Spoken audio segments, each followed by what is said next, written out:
if you're that guy and you just came off a draw, I think rematching will be the most competitive thing to do as an athlete. With the Jake Paul situation, is like, it's a money grab fight. Davis was in a bit of a hole, and he gets an opportunity to fight Jake Paul for $200 million or whatever. I don't mind it at all. As long as Gervonta Davis comes back to the world of boxing after he gets done with this, hey man, you got your money, no worries. The tension builds as Jake Paul and Gervonta Tank Davis prepare for their highly anticipated showdown. Paul focuses on adding power and size in his training, while Davis sharpens his signature speed and knockout precision. With both camps fully dedicated, fans are captivated by their contrasting preparations for this blockbuster matchup. I don't get it. Yeah. Yeah. This Santa Cruz out here to catch it. You can't let it burn, baby. Let it burn. Oh. Mind over matter, son. Mind over matter. This is the blues on. Ain't nobody doing no shit like this. Come in the desert. He trying to stay away from the desert. He come in the desert. Shocker Stevenson has weighed in on the trend of unconventional boxing matches, drawing a clear distinction between two types of fights. He argues that exhibitions like Jake Paul versus Gervonta Tank Davis add no real value to the sport. However, he views a hypothetical matchup between legends like Floyd Mayweather and Mike Tyson differently. Stevenson contends that since both are already legendary figures with cemented legacies, their choice to return for a lucrative, nostalgic event is not harmful. He believes such spectacles honor boxing's history, unlike what he sees as the more hollow nature of celebrity-driven affairs. Bad for the sport of boxing. I mean, I feel like in Floyd and Tyson's situation is different than Jake Paul and Buddy. I feel like with Floyd and Tyson, it's like, okay, y'all deserve it. Y'all legends, y'all paid homage, y'all did the most for the sport of boxing already. So you deserve a big payday and be cool. I'm cool with it. I like it. But with Jake and Buddy, I feel like Buddy is a participate in the sport of boxing right now. And he just came off a draw, his last fight.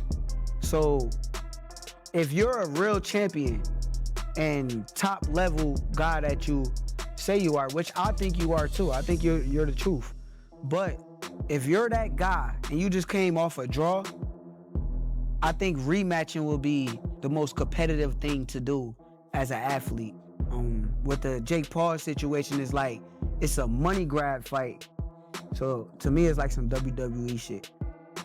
Do you think it helps? Like, I mean, okay, so he gets this fight with Jake. His value goes up. No, it doesn't. You don't? It don't? Not in the sport of boxing. You don't I think mean, it may. The demand more because he's, you know, because when we looked at the was it Floyd and just hypothetical. You know, we speak hypotheticals at time, right? You go in there and that big ass nigga knock him the fuck out. I'm just saying hypothetical. Go in there and knock Tank the fuck out. that big ass nigga being Jake Paul. Yes. Okay, just one. Knock him the fuck out. Because he's bigger than him. Yeah. For one.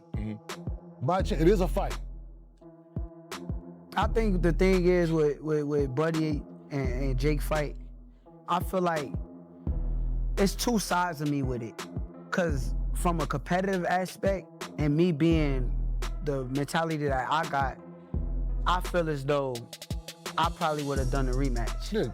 But then from a business aspect, if I would have done the rematch and I did not win the fight, the Jake Paul fight will be a lot less money and a lot less lucrative. So, You think so? From a business aspect, I understand that anybody that with a business mind probably would have took that fight for as much money as it was. So I'm a realist. Like, I ain't gonna just bash, bro. No. UFC President Dana White offered a characteristically blunt assessment of the proposed Jake Paul versus Gervonta Tank Davis fight, presenting a surprising two-part argument. First, he contended that despite limited genuine fan excitement and widespread mockery, the event could ultimately serve as a strategic boon for Davis. White noted that Davis has recently faced public scrutiny and challenges outside the ring, stalling his professional momentum. By stepping in with a major financial offer during this vulnerable period, Paul provides Davis with a significant platform and a substantial payday when he may need it most, expanding his take. White then delivered a more shocking prediction. He believes Jake Paul could realistically defeat the accomplished boxer. His reasoning bypassed traditional boxing purism, focusing instead on raw physicality. White emphasized that Paul holds considerable advantages in size, strength, and reach. In his view, Davis, while a powerful and skilled puncher, is naturally much smaller and is accustomed to competing against men in lower weight classes. Therefore, the outcome would hinge not on who is the superior technician, but on whether Davis could effectively navigate and overcome the sheer physical disadvantages posed by the larger, stronger Paul. Jake Paul to beat Gervonta Davis.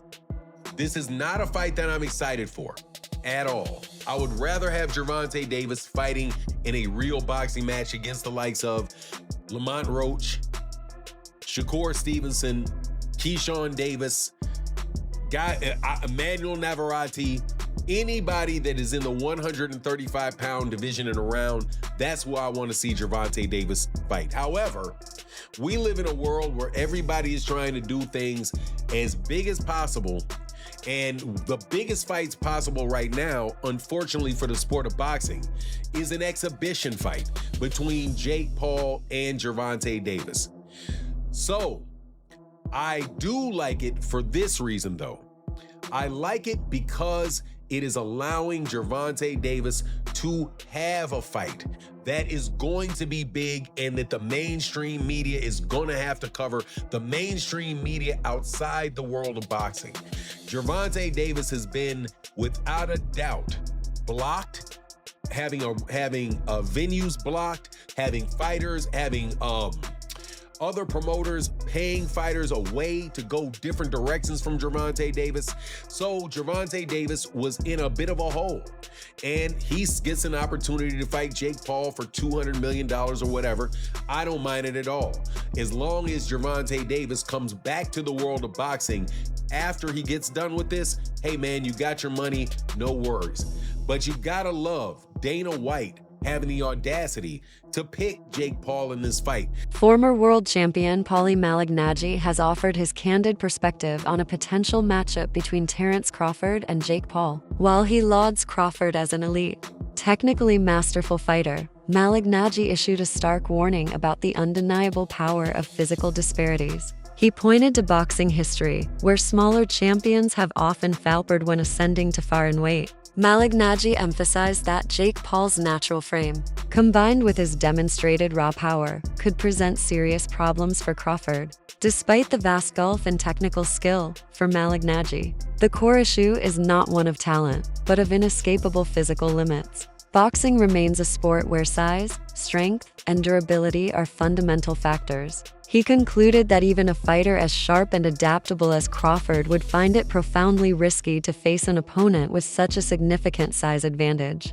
demonstrating that pure skill cannot always overcome a substantial physical mismatch. I think Davis is more to lose because he's the bona fide world champion. I don't care if he's much smaller. I think Jake Paul has sort of plateaued as far as where his boxing is concerned. It's rather low level. He's big, he's physical, he's strong, he can hit. So there is that risk. Davis, at lightweight, you're in a moment where it's too physical for you. You can clinch. Against the heavyweight, where you clinching? You ain't getting out of that corner just clinching anymore if you run out of space. You know what I mean? So it's interesting. But Davis, listen, there's a lot of talking points that I'm sure we'll get into when this gets closer to the fight. Davis can still punch at lightweight. Can he drop a heavyweight? There's a lot to gain there, right? If Davis knocks the answer is yes. If Davis drops Jake on his ass, as much as Davis is the one with more to lose, it's still a highlight moment. A visual that will stay forever. Yeah, but if you get dropped, even if you're smaller, you're still a world champion, multiple weight classes. If you get dropped, what's the look? What's the feel? On the inside, as boxers, me and Chris Algieri, the champ, even you, Jimmy, you have fight experience, so we know that the risk is a big guy that big hits you. You're probably going down if you're a small guy if he hits you clean. So we know the risk, but how does it look to the public eye who don't understand that? You know what I mean? The public. So there is a lot to lose, though. There's a bit to gain. I wouldn't necessarily have an issue with this had Davis's career arc been one that benefited boxing. Davis was manufactured and put into a position where he's supposed to benefit boxing. And I don't think he has. I think he's hurt boxing. So by giving him this reward, that's my problem. Why are we watching this? Why don't you make him earn his spot that he still hasn't earned mine? The highly publicized matchup faced a significant hurdle when its originally selected venue abruptly declined to host the event. Reports indicate local officials dismissed the fight as a circus rather than a legitimate sporting contest, refusing to grant their approval. This rejection forced promoters to scramble, as the initial location was considered prime for revenue and attendance. Rather than cancel, they quickly secured an alternative arena willing to embrace the spectacle. This abrupt relocation, however, has intensified criticism over the fight's credibility. Detractors argue that the prestigious arena's rejection proves the contest lacks genuine sporting value. The controversy has fueled the perception that the event is driven purely by entertainment and financial motives, reigniting debates about the place of such crossover fights within the traditional boxing landscape. The venue change itself has thus become a central point of discussion, overshadowing the build-up.